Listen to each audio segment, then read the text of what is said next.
Marine veteran Scott Huesing tells the captivating story of Echo Company, 2nd Battalion, 4th Marines, during the Second Battle of Ramadi, during the surge in 2006. Coming up next on Veteran on the Move. Welcome to Veteran on the Move. If you're a veteran in transition, an entrepreneur wannabe, or someone still stuck in that JOB trying to escape, this podcast is dedicated to your success. And now, your host, Joe Crane. My good friend and fellow veteran Bob Hewlin has come out with his new book titled Transitions 2.0. This is the best book for any transitioning veteran. Check out Transitions 2.0 at veteranonthemove.com/transitions. All right, we're talking with Marine veteran Scott Huesing, who is a company commander, Echo Company in Ramadi several years ago, and got a new book coming out here in the near future. But before we get to talking about all that, take us back a little ways, Scott, and tell us a little bit more about what you did in the Marine Corps. So first, hey, thanks for having me on the show, Joe. This is a great. I love what you're doing and the message you guys get out there. I enlisted in the Marine Corps in 1989.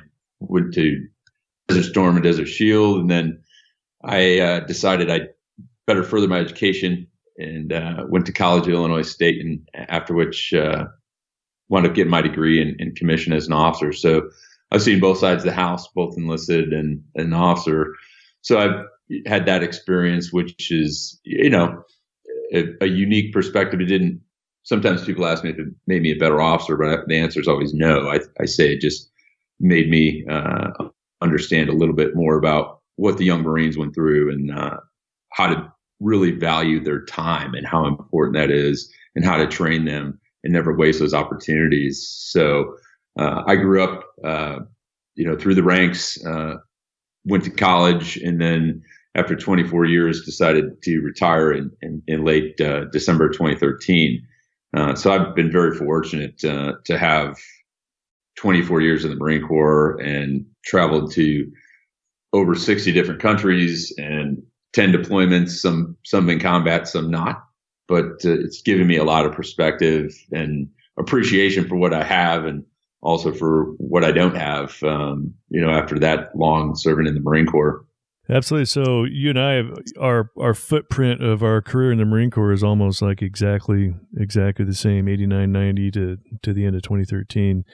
So your name sounds kind of familiar. I bet we've walked some of the same ground at some point, but we were talking quite a bit before we started this interview.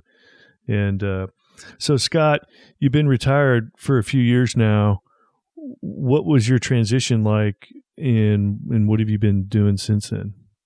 When I transitioned in 2013, it was a good process for me. I say that to a lot of military veterans that are getting ready to leave the military. And the common theme that I hear is, I'm nervous about leaving the military, or I'm scared about what's ahead. And I always tell them this, is that don't be afraid. Be excited. It's a new mission, and you should have everything to look forward to, because there's so many great opportunities out there. When I left the Marine Corps, I'd already had a job set up for me. I'd gone through the interview process and looked at what was a good fit for me. And at the time, I wound up working as a director of training for a very exclusive private security firm located in the LA area, which was a great opportunity for me. And it was a really good fit. And I did that for about a year and a half, and then decided that although the money was good in Hollywood and the excitement, I needed a change of pace. And that's when I decided to move down to Southern California. I bought a small ranch out in wine country and decided to finish my first book, which is my upcoming book, Echo in Ramadi, which is a firsthand account of the U.S. Marines as they fought in the deadliest city of Iraq in Ramadi in 2006 and 2007. But the transition was really, I looked at it as a job. I got up every morning. I had a regiment, just like the Marine Corps taught me, to keep a list of all potential employers, how to interview. I interviewed no matter what. I think that's a very important part of developing your transition skills is to interview. And whether it's on a telephone interview, whether it's in person, you need to be prepared for that. And you should talk to the experts that do that, or practice with family and friends before you go in. Never do it blindly. I think that's some bad advice that people say. A lot of Marines will think that they're not, they're kind of immune to the effects of failure because we're always so mission oriented and we're bred to succeed. But it is a different world, and the civilian component in the private sector does speak a little different language in most cases, and you need to be prepared for that. So that's how I set myself up for transition.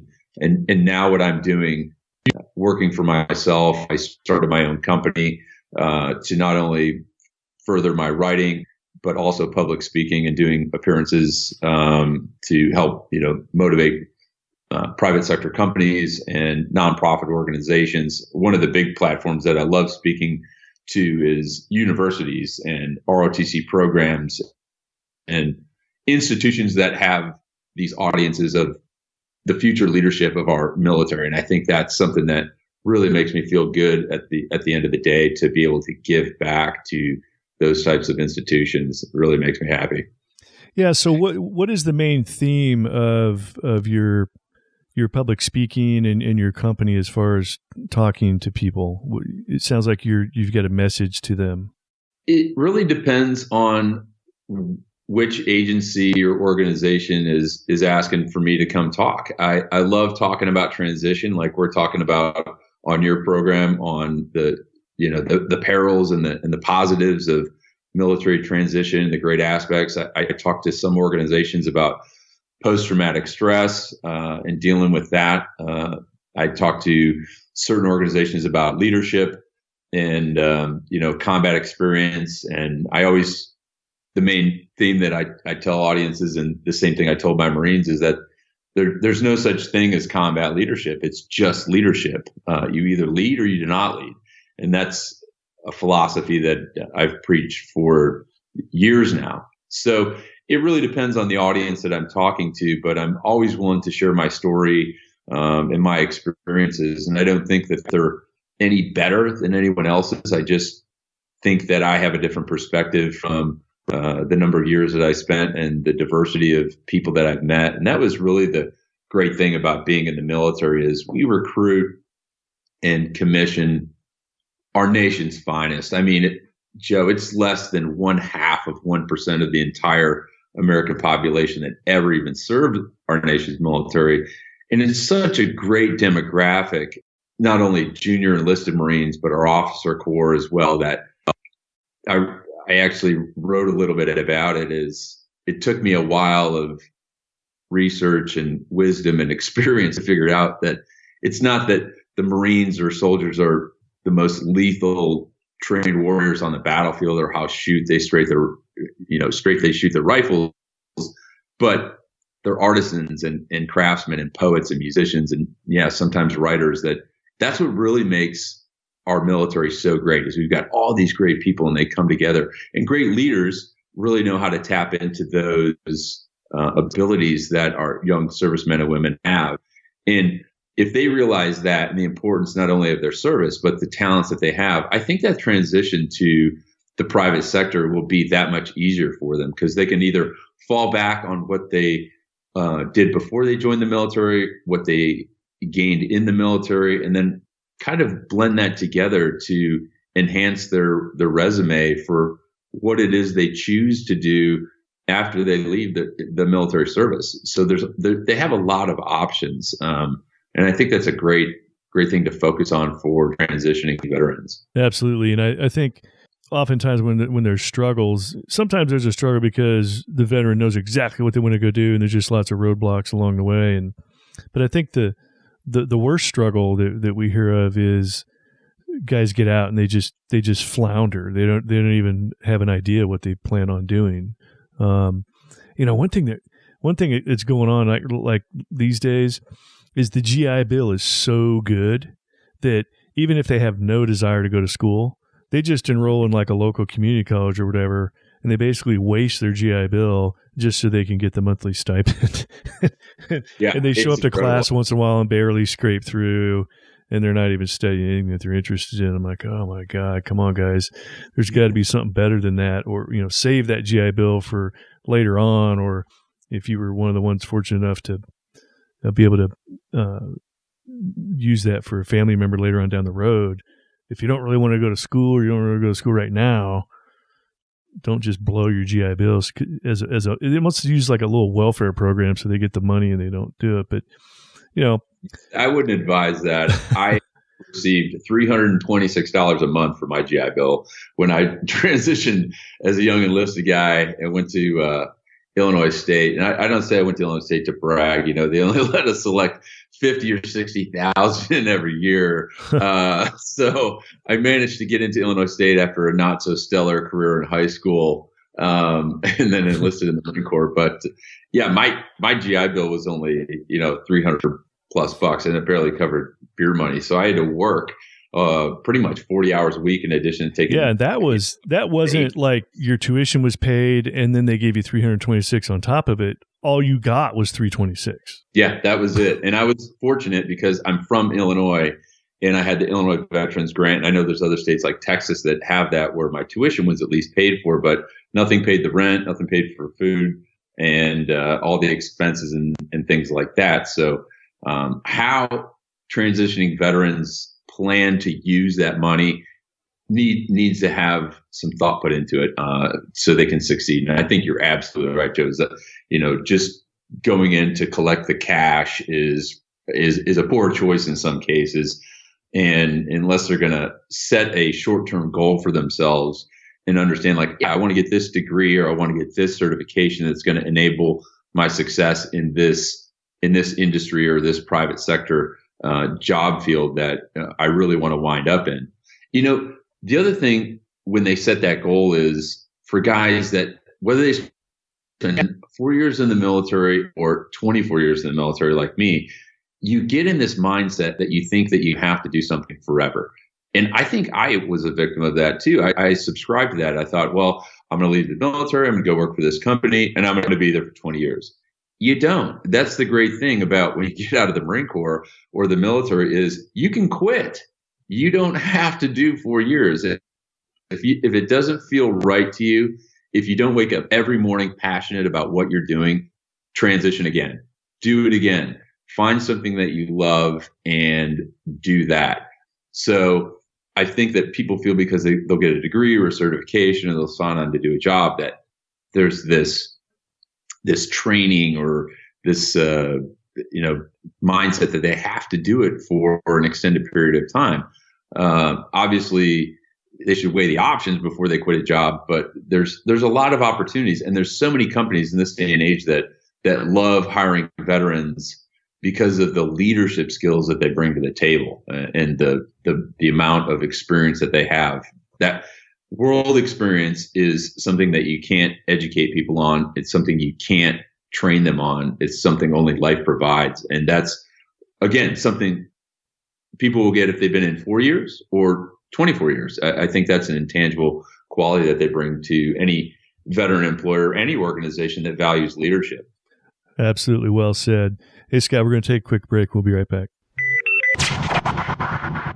Army veteran Bob Hewlin knows the struggles veterans face in the transition process and has dedicated his post-retirement years to helping veterans successfully transition into the civilian sector. His new book, Transitions 2.0, is one of the best books for any veteran facing the transition process. You can find Transitions 2.0 at veteranonthemove.com/transitions.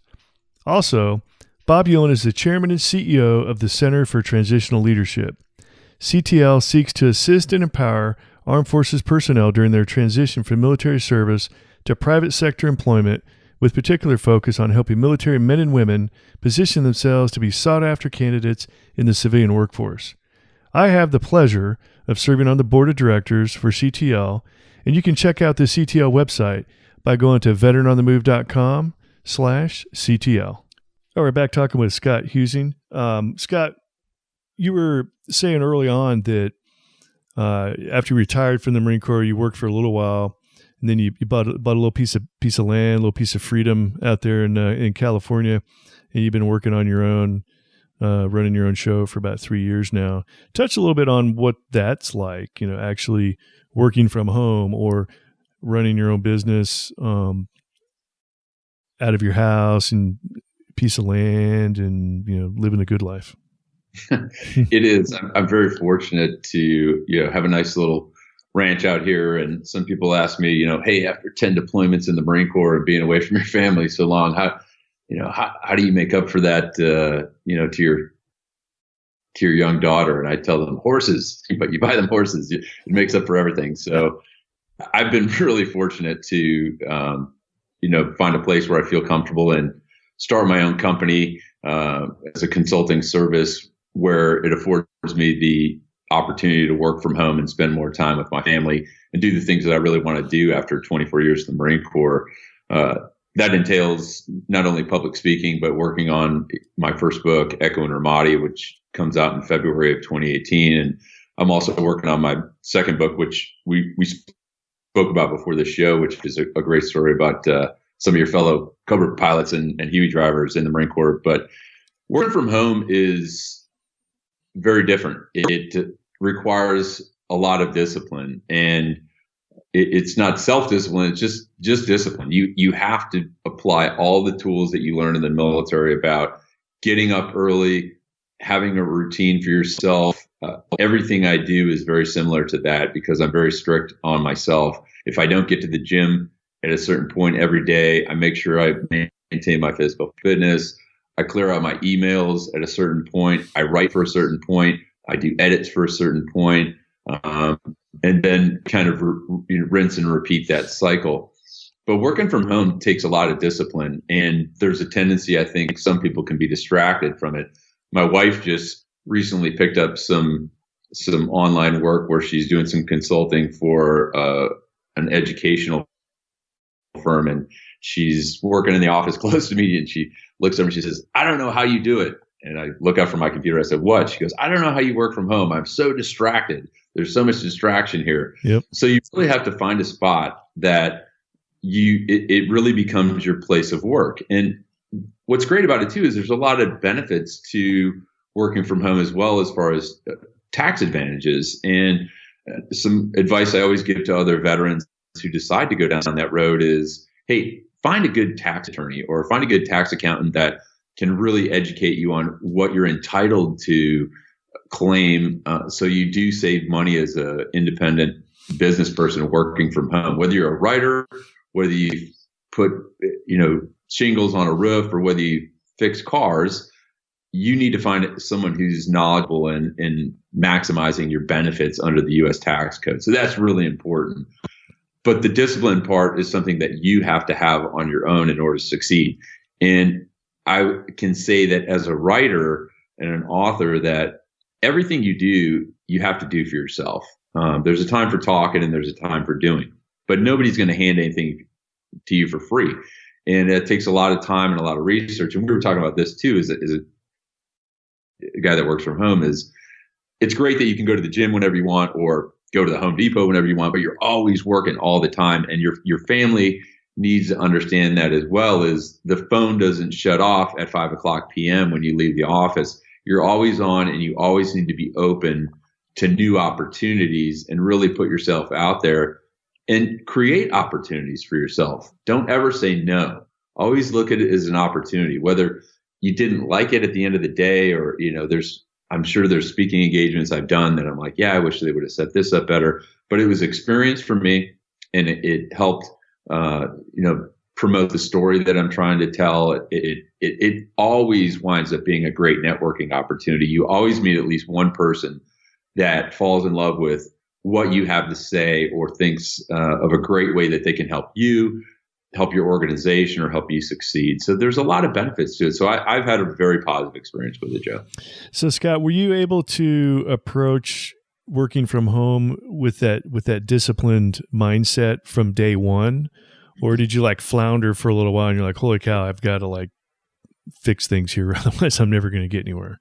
Well, I think everybody does. You eventually find, as we say in Marines, a battle rhythm to establish.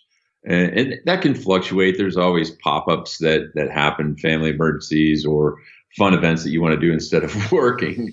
But I think for the most part, I went into it with a business mindset, and you look at everything as a mission.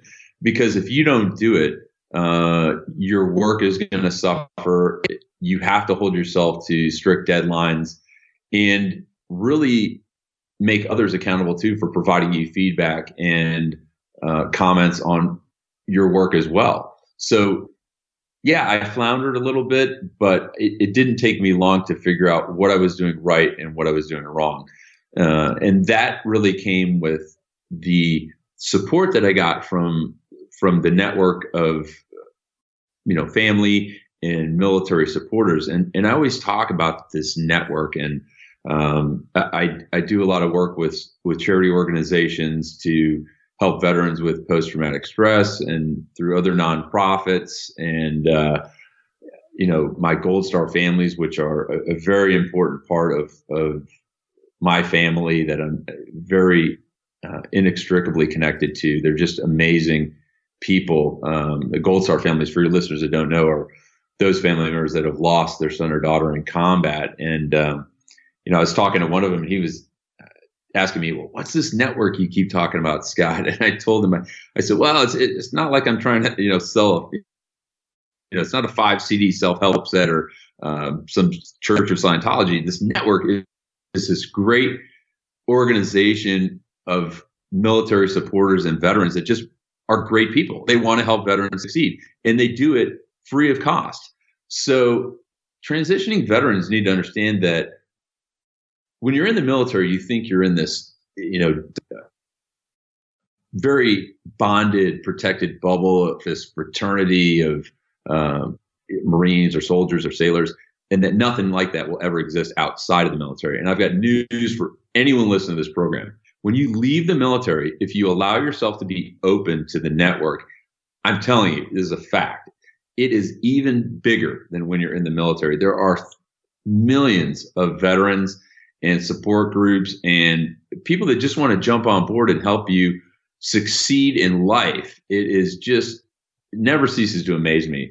And that's occurred not only in the charity work that I do, but especially through my book, Echo and Ramadi. When I first started pitching it around and the manuscript was really rough, I was extremely fortunate, Joe, to have so many people endorse the project. People like Major General James Livingston, Medal of Honor recipient, Bing West, New York Times bestselling author, Jack Coughlin, New York Times bestselling author, Dale Dye, actor and Vietnam vet, and the list goes on and on and on. And those accolades are great, but also the most important ones came from my Gold Star family members and my fellow Marines. And being a Marine as well, that in the military, the private sector rules don't really apply. And as I started farming out chapters and having people read it, if it was, if it really stunk, they'd tell you, it was bad. Yeah. They're like, you could not put this on the street. It needs work. But it was written well enough and everybody got behind it. So it really validated my decision to invest a year of my life writing this story, and also going to the mainstream publishing house in the traditional publishing world to get the story told to the largest audience possible. And I was extremely fortunate with the military support I had. And then to find a publishing house like Regnery, which is a conservative publishing house on the East Coast that really got behind the story and took a chance to tell this amazing story, this 10-month snapshot in time about the Second Battle of Ramadi. That support and that network, every day it continues to grow, and Marines and military members are only separated by probably 2 degrees of separation. If I don't know somebody, somebody knows somebody that knows somebody. And that's really a great thing and a great feeling to have, to be supported in what you're doing. So any of you listeners that think they're going to be isolated or removed from that military community, they're not. Yeah, so true.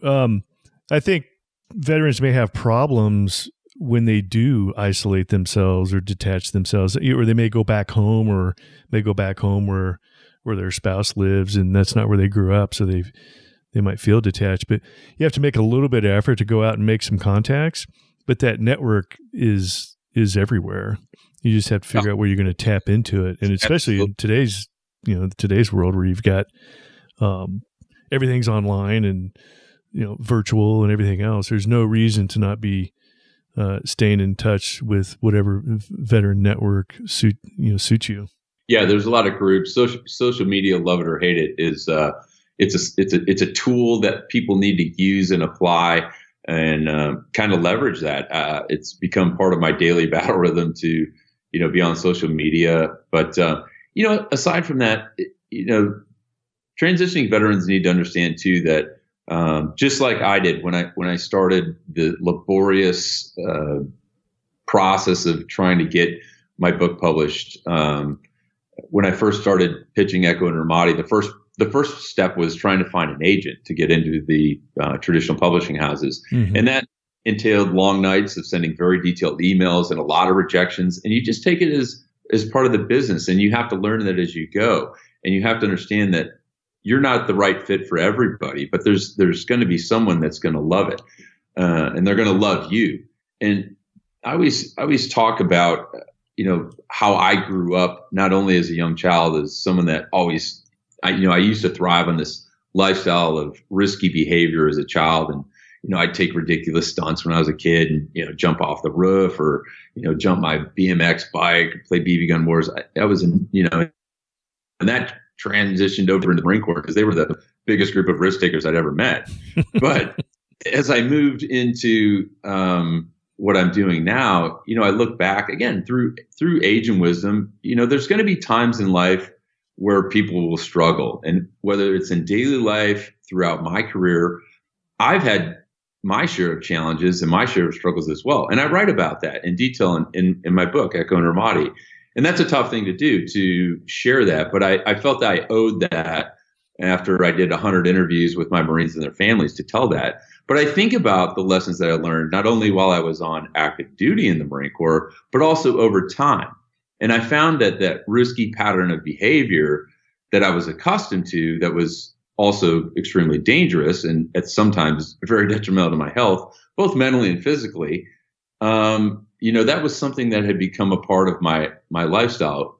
And one of the things that really embraced that was, in the Marine Corps, that type of lifestyle is really an acceptable lifestyle for most. And it is almost embraced by the Marines that I served with, both enlisted and an officer. And I think probably the biggest challenge for me was that throughout my life of high risk, the friction and uncertainty of combat, through the multiple combat tours I had, that fast pace, it was really the absence of that friction that I had a difficult time adjusting to. And you can understand this as well, and a lot of your listeners, this program can understand, there's absolutely no way to recreate or replicate that type of adrenaline or excitement. And for many, that is truly the toughest battle. So when you talk about floundering and you talk about transition, I learned this through age and wisdom. And I didn't always take that into account when I was tasking these young sergeants and corporals on the battlefield. All I saw was sergeant. I didn't see a 22-year-old that didn't have the life experience that I had as a 36-year-old captain. But it also showed me that no one is perfect. And there's times that I have slipped in life, both in the military and as I transitioned out, because that's life. Life is slippery. There's these inevitable points in your career and in life that you lose traction, you slip, you fall. And for me, it was an easy process really to share those parts of my life when I wrote about it. But that's a decision I made. And I did that really, Joe, only in the hopes that others can learn from it, and that it's all right to not be perfect, and to know that you're going to fall at some point, because I've fallen. And again, the real measure of success, and if this is not just a cliche, is picking yourself back up and carrying on with that mission, whatever that mission is, whether it's your career, transitioning from the military, being in the military, or in life. And most Marines really understand this, and anybody in the military, you can almost feel it coming as you lose ground, as you lose that traction. but most veterans will ignore it. They really think they're impervious to the effects of gravity, especially Marines, because that's how they're trained. But that's no pun intended, because you're an aviator. But they do think they're impervious to the effects of gravity. But when you lose traction, that ground underneath you, make no mistake about it, you're going to land hard. And some land harder than others. But with each fall, you continue to learn and you continue to adjust. But I'll be the first to admit that I had my share of tough decisions and struggles, and times when I lost traction. But despite those punctuated moments of humility, I think they really made me feel more human. And that allowed me to look forward and identify those slippery areas in life that were on the road ahead of me.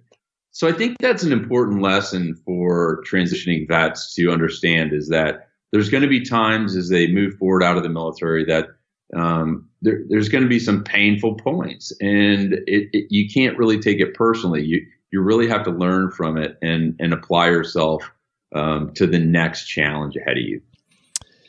Wow, that was very poetic. The absence of friction was one of the toughest things you had to deal with in your transition.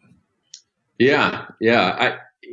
I when I was in combat, especially in Ramadi in 2006, which was the deadliest city of Iraq at the time, I had this amazing group of Marines and soldiers and sailors around me, and not an elite unit by any means, but a group that had this remarkable chemistry, that we fought and trained together so well. And they were like this giant yet lethal protective bubble that surrounded me on the battlefield. And we took care of each other better than anything else we've ever known. Just an amazing group of Marines that I had the privilege to lead. And when you leave the military, I think a lot of guys will feel isolated, and that bubble is not there around them. But I have news for the listeners, military listeners, and those that have never served, is that bubble, that protective bubble, it's still there.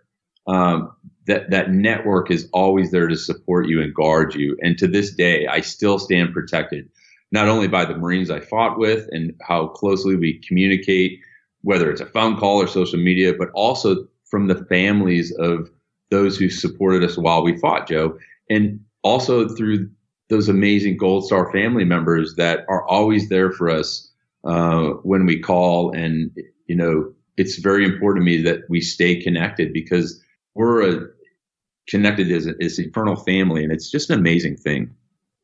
That's awesome. Well, hey, Scott, unfortunately, we're getting close to the end of our time here. When your book comes out, Echo in Ramadi, I'm assuming we'll be able to find it on Amazon.